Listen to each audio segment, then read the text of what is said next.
ತಾಯ್ನಾಡಿನ ನನ್ನ ಆತ್ಮೀಯರೇ, ನನ್ನ ಜೀವನದ ಒಂದು ಪ್ರಮುಖ ಘಟ್ಟದಲ್ಲಿ ನಾನಿದ್ದೀನಿ ಈಗ. ಸಮುದ್ರದಿಂದ 22,000 ಹೈಟಲ್ಲಿರುವಂತಹ ಒಂದು ಬ್ರಾವನ್ ಚೋಳ್ಪಟ್ಟ ಅನ್ನೋ ಕಾಂಪ್ಲೆಕ್ಸ್ನಲ್ಲಿ ನಾನೀಗ ನಿಂತಿದ್ದೀನಿ.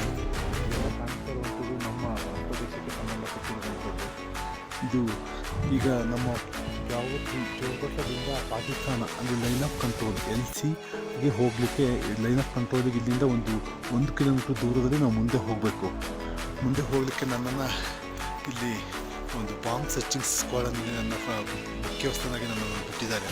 ನಾನು ಮುಂದೆ ಗೈಡ್ ಮಾಡ್ಕೊಂಡು ಹೋಗ್ತಾ ಇದ್ದೀನಿ. ನನ್ನ ಹತ್ರ ಶಿಬಲ್ ಅನ್ನೋಂಥ ಒಂದು ಐಟಮ್ ಇದೆ. ಇದು ಬಾಂಬನ್ನು ಸರ್ಚ್ ಮಾಡುತ್ತೆ.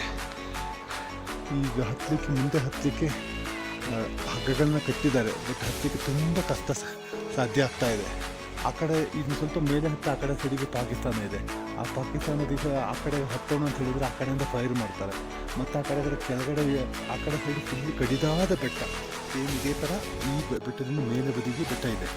ಅಲ್ಲಿಗೆ ಲಾಸ್ಟ್ ಇಯರ್ ಇದೇ ಥರ 2 ಜನ ಜವಾನು ಬಿದ್ದು ಅವರು ಹೋಗಿ ಪಾಕಿಸ್ತಾನಕ್ಕೆ ಬಿದ್ದುಬಿಟ್ರು.